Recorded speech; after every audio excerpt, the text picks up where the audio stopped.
함께 모여 다니엘에게 역사하신 하나님에 대해서 함께 말씀을 상고하기 원합니다.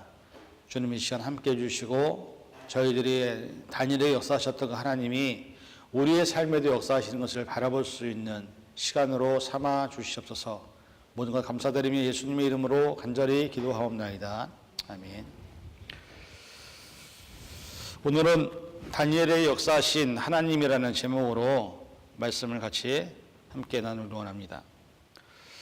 오늘 방금 전에 읽었던 말씀을 보면 다니엘이 사자굴에 들어가기 전까지의 과정을 우리가 먼저 한번 살펴볼 필요가 있습니다.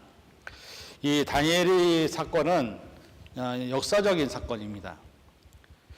역사라는 큰 테두리 안에는 세 가지가 존재를 합니다. 과거가 있고요, 현재가 있고 미래가 있습니다. 과거와 현재와 미래는 서로 분리될 수 없는 관계입니다. 성경에 나타났던 대부분의 사건들과 인물들은 과거에 실제로 존재했던 기록을 중심으로 성경이 만들어졌습니다.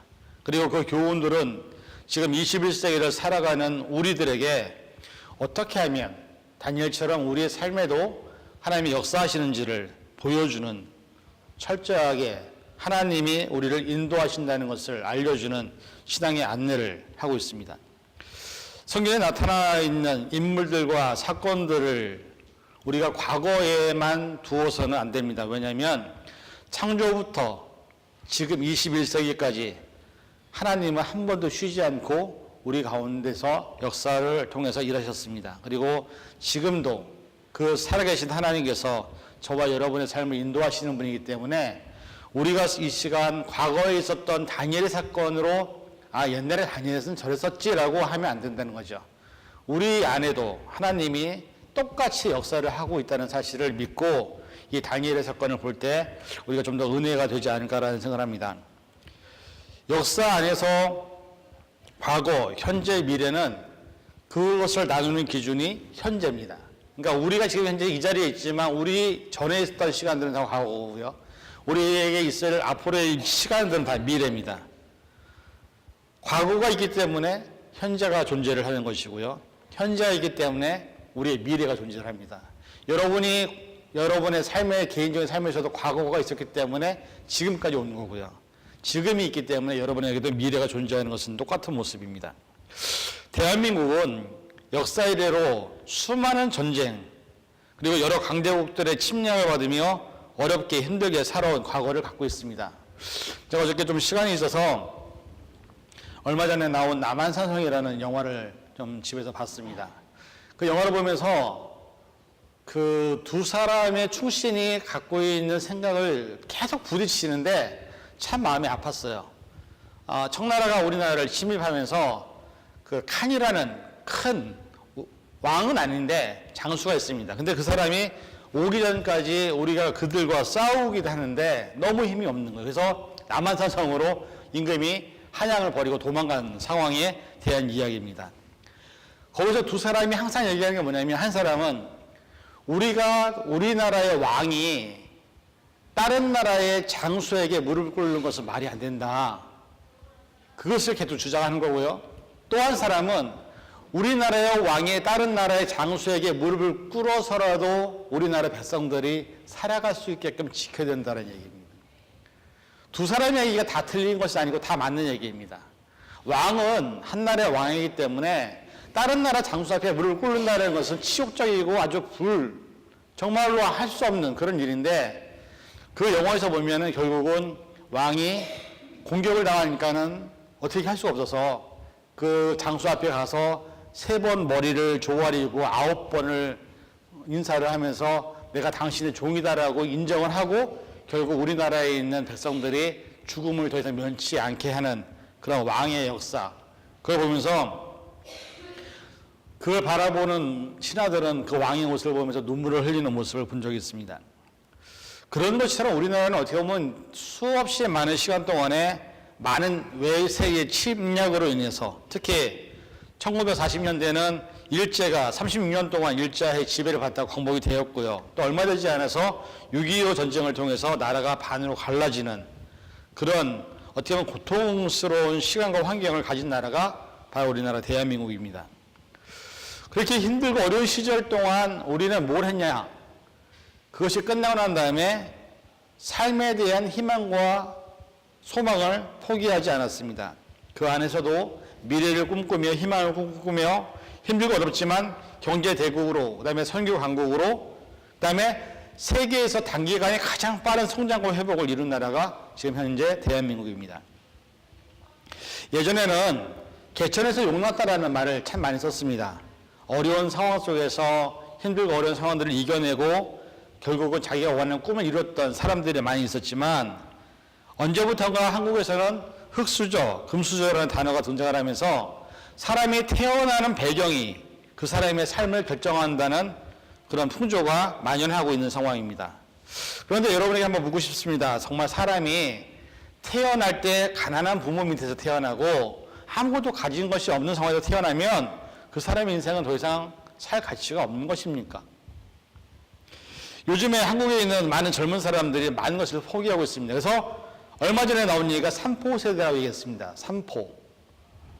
연애를 포기하고 결혼을 포기하고 출산을 포기하는 겁니다. 왜? 직장 생활을 잡기가 힘들고 돈을 벌기가 힘드니까는 돈을 못 버니까 결국 연애도 할 생각도 안 하고 결혼도 할 생각도 더 못 하고 아이를 태어나서 키운다는 것 자체는 거의 불가능하다고 생각해서 요즘에는 그 젊은 친구들이, 한국에 있는 친구들이 3포 세대라고 얘기했는데, 얼마 이후에 또 뭐가 나타나면 5포 세대라는 거예요. 그 세 가지뿐만 아니라 인간관계도 포기하고 내 집 마련도 포기하는, 그래서 5포 세대라고 부르는, 그 다음에 나온 게 5포 세대. 모든 것을 그냥 포기하고 살아가는 그런 삶을 살고 있다는 소식을 들을 때, 결국 그 사람들에게 있어서 미래에 대한 희망을 접어버린, 자신들은 더 이상 아무것도 할 수 없다라는 상황에 놓여져 있는 그런 자신들의 모습을 인정하는 것을 보면서 과연 저렇게 했을 때 우리나라 미래가 있을까? 우리나라가 정말 앞으로 어떤 좋은 모습으로 할까? 왜? 젊은 사람들이 모든 것을 포기해버리는데 무슨 희망이 있고 무슨 꿈이 있겠습니까? 그렇게 생각한다면 지금 저와 여러분에 있는 자녀들은요, 참 불쌍한 아이들이에요. 부모들이 많이 갖고 있는 것도 아니고, 재력이 많은 것도 아니고, 내세울 배경이 있는 것도 아니고, 세상적으로 하나 내세울 거 없는 환경에서 우리 아이들이 태어나는데, 그러면 우리 아이들은 정말 미래가 실패한 것입니까? 사람은 태어난 환경이 그 사람의 일생을 정말로 결정한다고 생각하십니까? 조금만 어려우면 포기하고 아무것도 하지 않으려는 그 모습에서 그것이 정말로 하나님께서 우리에게 바라시는 모습일까? 나 못해요, 나 안 돼요 라고 하고서 하나님이 그렇게 자기 인생을 포기하는 것을 우리에게 바라고 계실까? 저는 질문을 드리고 싶습니다. 저와 여러분들은 뭐라고 하더라도, 누가 뭐라고 하더라도 크리스찬입니다. 크리스찬은 하나님의 자녀들입니다. 우리가 믿고 의지하는 믿음의 대상은 전지전능하신 분입니다. 그럼에도 불구하고 우리가 아무것도 할 수 없다고 포기해버리고 아무것도 하지 않는다면 저와 여러분이 믿는 하나님은 도대체 어떤 분입니까? 세상이 아무리 그렇게 말하고 그렇게 믿고 있어도 저와 여러분들은 그런 부분에 동의해서는 안 된다고 믿습니다. 왜냐하면 저와 여러분의 인생의 주인이 바로 전지전능한 하나님이시기 때문입니다. 어떤 상황이 와도 어떤 환경이 와도 그것이 문제가 아니라 그 안에서 하나님이 우리와 함께 계시느냐 안 계시느냐가 저와 여러분들에게 더 중요한 문제라는 겁니다. 하나님이 함께 하시면 어떤 상황과 어떤 환경에서도 하나님은 우리의 자녀들을 높이시고 영광스럽게 하실 것을 저는 믿습니다. 왜냐하면 그럴 때에 비로소 하나님이라는 존재가 증명이 되는 것입니다. 예수님은 이렇게 말씀합니다. 우리 마가복음 9장 23절 같이 읽어보겠습니다. 예수께서 이르시되 할 수 있거든이 무슨 말이냐? 믿는 자에게는 능히 하지 못할 일이 없느니라 하시니, 믿는 자에게는 능히 하지 못할 일이 없다고 말씀합니다. 이게 예수님의 말씀입니다. 다른 말로 말하면 하나님이 우리와 함께 하시면 우리가 못할 일이 하나도 없습니다.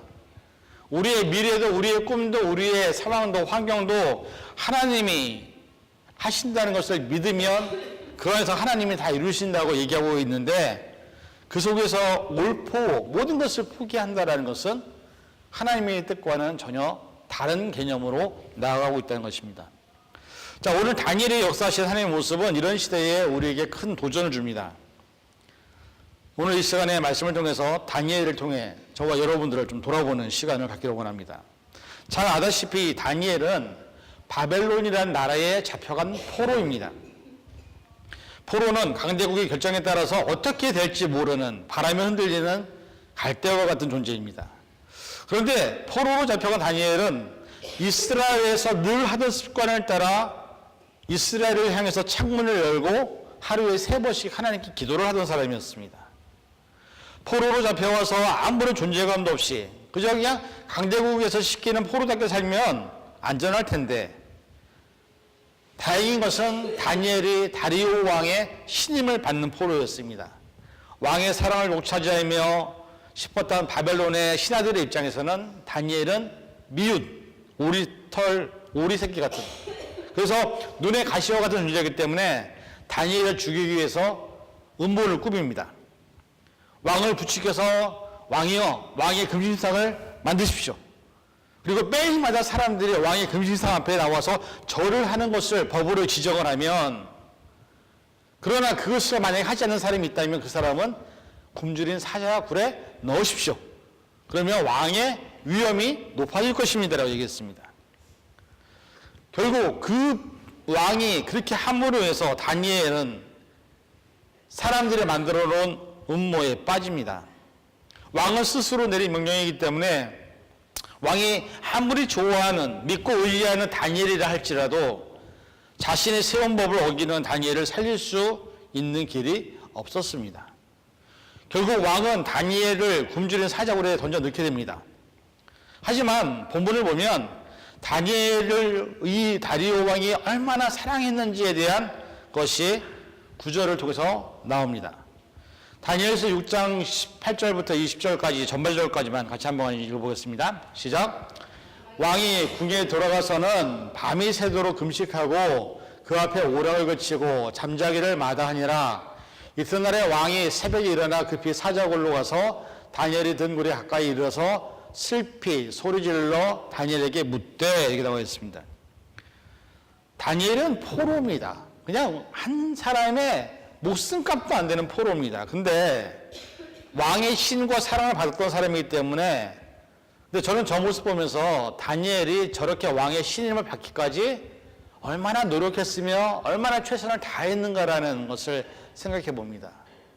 포로로 잡혀온 사람이 한 나라의 큰 대국의 왕에게 인정을 받는 것은요 쉽지 않습니다. 왜냐하면 수많은 포로들이 있는 가운데서 다니엘이 눈에 들었다는 것은 이 다니엘이 삶이 난 포로로 잡혀왔으니까 이렇게 살다 죽겠지 하고서 아무렇게 사는 게 아닙니다. 다니엘은 포로로 잡혀왔지만 왕에게 신임을 받고 사랑을 받을 정도로 최선을 다해서 자신의 삶을 왕과 콘택트 시켰습니다. 우리말로 말하면 다니엘은 바벨론에서는 흙수저였습니다. 인생에 미래가 없는 삶, 그러나 왕의 사랑을 받았던 존재가 다니엘이었습니다. 다니엘이 사자굴에 들어갔을 때 왕은요 밤이 새도록 금식했어요. 밥을 안 먹었어요. 너무 마음이 아파갖고. 또 왕이 매일마다 즐기던 향연을 끊었습니다. 잠자리에서 매일마다 여자들과 잠을 잤던 것도 포기했습니다. 왜? 왕은 다니엘이 걱정이 됐던 겁니다. 그리고 새벽이 되자마자 어떻게 됐어요? 바로 달려가서 다니엘아도 괜찮니? 라고 왕이 직접 하는 것은 있을 수 없는 일입니다. 신하를 시켜서 다니엘이 살았는지 죽었는지 확인해 보면 될 문제를 왕이 직접 굴에 달려가서 다니엘아 네가 정말 살아있느냐고 다니엘에게 묻는 이 왕의 모습은 이 왕이 다니엘을 얼마나 사랑했는지, 얼마나 귀하게 여겼는지를 보여주는 장면입니다. 인간에게 할 수 있는 것은 한계가 있습니다. 요즘에 혹시 여러분들 병원선이라는 드라마 보신 적 있습니까? 이게 이제 한국에서 섬들에게 병원이 없잖아요. 그래서 병원선이라는 것을 도에서 만들어갖고 거기에 의사들을 파견해서 그들이 돌아다니면서 섬에 있는 주민들을 돌보는 그 드라마를 하나 만드는 장면이 있는데, 거기서 유명해진 대사가 하나 있습니다. 어떤 아이가 병원선 그 배 안에서 수술해서 났어요. 근데 이 아이가 문제가 생긴 겁니다. 죽기 일부 직전입니다. 병원에 와서 치료를 했는데 병원에서 과학적으로 의학적으로 할 수 있는 최선을 다했는데 이 아이가 더 이상 살 길이 없는 겁니다. 그때 거기 나타났던 그 내과 의사가 그런 말을 합니다. 이 말이 지금 이제 되게 유행이 됐어요. 뭐라고 얘기하냐면 의학적으로 과학적으로 해볼 수 있는 것을 다 해봤는데 더 이상 불가능하다면 인간이 할 수 있는 최선의 모습을 한번 해보죠. 그렇게 한 거예요. 그래갖고 뭘 했냐면 이 아이가 심장이 계속해서 이렇게 떨어지는 겁니다. 심장이 불안해갖고. 그래갖고 그 의사들 안에서 그런 게 있대요. 캥거루 이렇게 뭐 이렇게 그런 것처럼 의사가 몸을 다 벗고 아이랑 맨살로 의사의 심장에다가 안기고 그냥 이렇게 흔들어주고 요람처럼 흔들어주는 그 방법이 있대요. 근데 그 의사가 그걸 한 겁니다. 아이가 사람의 체온에 의해서 몸이 따뜻해지고 그러면서 심장의 소리를 들으면서 안정이 되고 그러면서 아이가 심장이 스스로 자가로 움직일 수 있는 것까지 만드는 그것이 이제 있는데 그래서 그 아이를 살렸어요. 인간으로서 할 수 없는 한계에 딱 이뤘을 때 우리는 뭘 해야 되냐면요. 하나님께 맡기는 것밖에 할 수가 없습니다. 우리가 최선을 다해서 다 해봤지만 더 이상 안 된다 그러면 우리는 뭐 해야 되느냐? 하나님께 맡기는 겁니다. 중요한 것은 다니엘이 어떻게 살았습니까? 굶주린 사자의 입을 막으신 것, 몸을 움직이지 못하게 하신 것, 이것은 다니엘이 한 게 아니에요. 하나님이 사자를 그렇게 만드셨습니다. 이사야 2장 22절 같이 읽어봅니다. 시작. 너희는 인생을 의지하지 말라. 그의 호흡은 코에 있나니 새말가시가 어디에 있느냐. 우리의 인생을 의지하지 말라고 말씀합니다. 왜? 우리 코에서 호흡이 끊어지면 사람은 어떻게 돼요? 끝입니다. 내가 코로 숨을 쉴 수 있고 내가 살 수 있는 것이 은혜입니다. 저와 여러분들이 아무리 날고 기어도요, 내 이 호흡이 끊어지면 어떻게 됩니까? 우리는 죽습니다. 그게 인간입니다. 그래서 하나님은 뭘 말씀합니까? 인생을 의지하지 말라고 합니다. 사람을 의지하지 말라.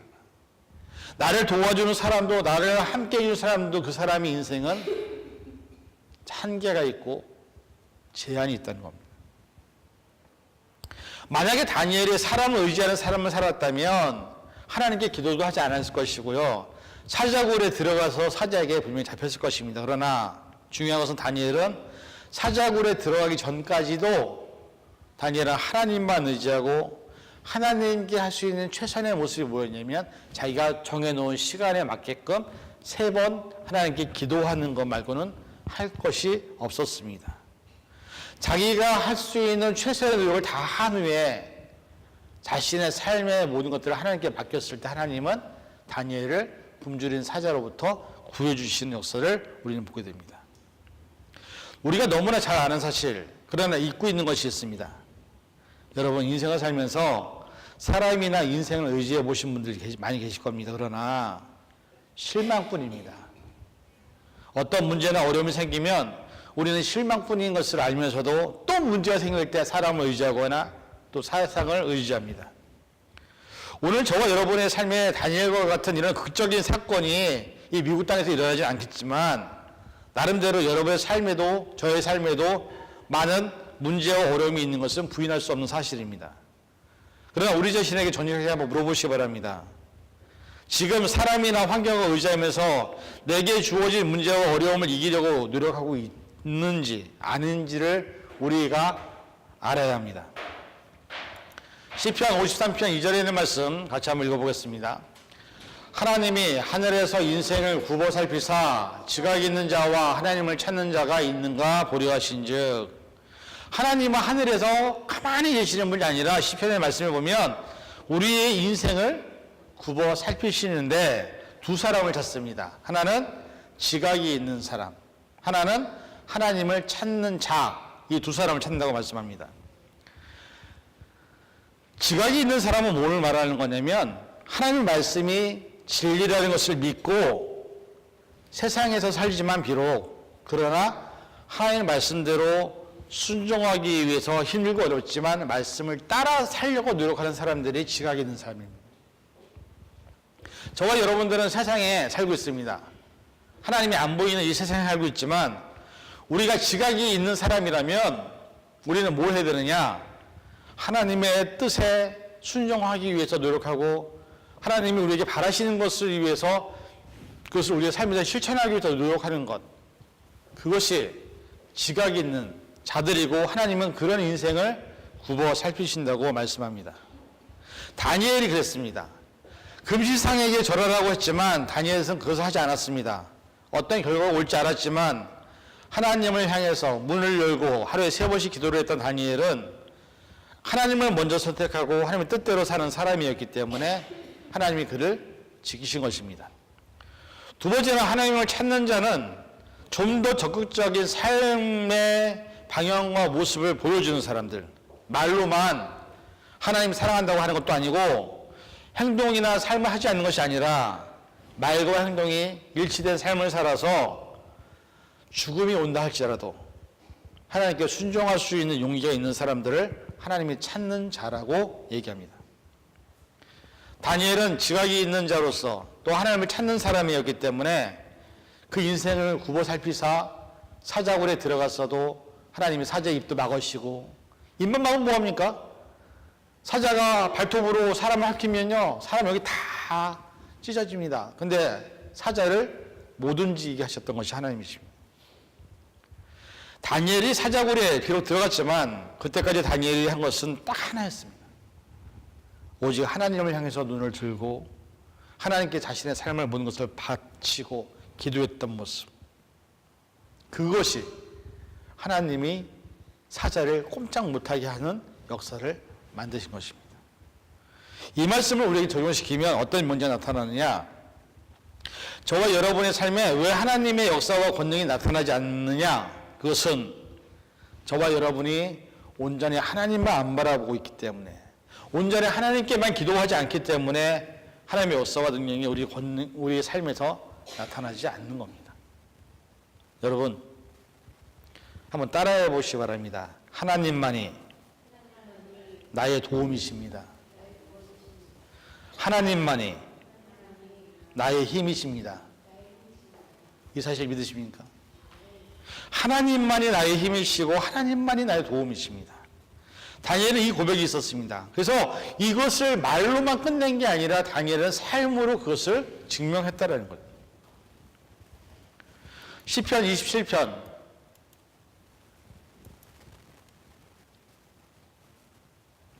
1절에 있는 말씀 보면 이런 말씀이 있습니다. 여호와는 나의 빛이요 나의 구원이시니 내가 누구를 두려워하리요. 여호와는 내 생명의 능력이시니 내가 누구를 무서워하리요. 다니엘은 이 고백이 자신의 삶에 있었습니다. 여호와는 나의 빛이고 나의 구원이시니 나는 아무도 두렵지 않습니다. 죽음이 온다 할지라도, 사자가 나를 삼킨다 할지라도, 여호와는 내 생명의 능력이시니 내가 누구를 무서워하고 누구를 두려워하겠습니까? 오늘 힘들고 어려운 시간을 살아가는 저와 여러분에게 이 고백이 있습니까? 우리가 이 고백을 붙들 때 다니엘에게 역사하셨던 하나님은 저와 여러분의 삶에도 똑같은 능력과 권능으로 일하실 줄 믿습니다. 중요한 것은 하나님의 능력은 다니엘을 사자굴에서 구원하신 것으로 끝나지 않았습니다. 그렇죠? 다니엘을 죽이려고 하던 무리들을 심판하셨습니다. 그리고 본문에 보면 왕이 명령을 내립니다. 오늘 한번 읽어볼까요? 6장 26절 27절 같이 읽어봅니다. 이에 다리오 왕이 온 땅에 있는 모든 백성과 나라들과 언어가 다른 모든 사람들에게 조서를 내려 이르되 원하건대 너희에게 큰 평강이 있을지어다.